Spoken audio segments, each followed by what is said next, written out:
حابب اشيد بالمهرجان قومي المسرح ان هو منورنا اول مره في الدقهليه.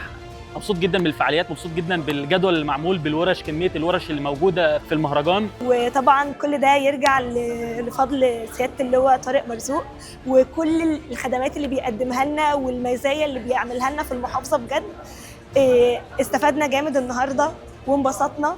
انا حضرت النهارده ورشه الاعاقات وورشه التمثيل مع دكتوره سماح السعيد، وبجد اليوم كان مفيد جدا. استفدت جدا في ورشه الاعاقات، اتعرفت ان الاعاقه ليها اكتر من مرحله.